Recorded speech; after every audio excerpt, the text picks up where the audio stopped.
السودة أعلى مرتفع في السعودية، وتعتبر المنطقة هي الأشهر على خارطة السياحة السعودية بما تتميز به من مناظر طبيعية وأجواء خلابة. زميلنا عبد الله الشهري زار هذا المكان وعاد بهذا التقرير، نتابع. انطلق طلال بصحبة عائلته في جولة سياحية إلى قمة مرتفعات السودة، والتي تقع جنوب السعودية في منطقة عسير على ارتفاع 3015 مترا، حيث تكسي جبالها أشجار العرعر مكونة غابات طبيعية خلابة. أنورت سودة عسير بطلعتك، وازهرت من وطيتك خدانها، اجتمع ورد الجنوب وبسمتك، والهوى هيمان في وديانها. السودة هي مصياف منطقة عسير، ومرتادي المصيفين كل من يصل إلى منطقة عسير يرتاد السودة. طبعا جمال الطبيعة، موقعها، هواءها النقي. لا زالت السودة تعيش على الطبيعة من جانب، ودخلتها التطوير والعمل الإيجابي اللي قامت به، سواء السياحة أو الزراعة أو أمانة منطقة عسير، قد بذلوا الجهد الذي يشكرون عليه. وصل طلال إلى أعلى قمة السودة، حيث تقع القرية التراثية التي شاهد فيها أنواعا من البرامج والفعاليات الجاذبة للسياح. حقيقة السودة الآن هي أصبحت مصيف جميل جميل جميل، لا سيما توفرت فيها الخدمات، توفرت فيها الإنارة، توفرت فيها الإمكانيات. تاريخها عريق وقديم، ومنطقة هي أصلا اسمها تهلل.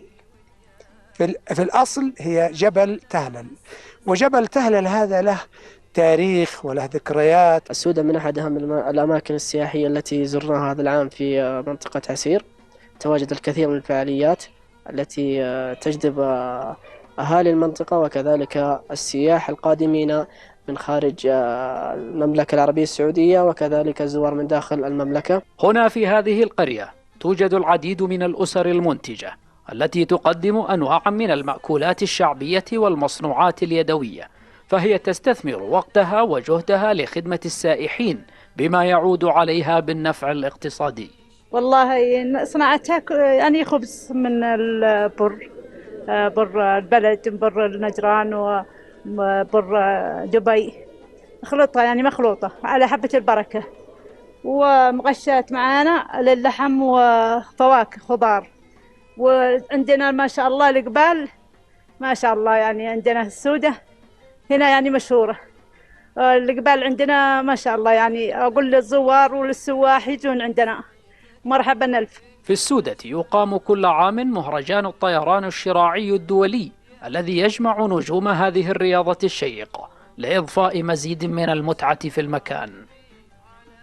هذه الفعالية تجتذب مجموعة كبيرة من عشاقها من مختلف أنحاء العالم، وسنويا تقام، وحنا سعيدين جدا أنه نرعاها في مدينة أبها على مرتفعات السودة، ولها جمهور كبير وعريض ومشجعين كثر ومتابعين، وشيء جميل أننا نجد هذه الرياضة ولها محبين بهذه المنطقة.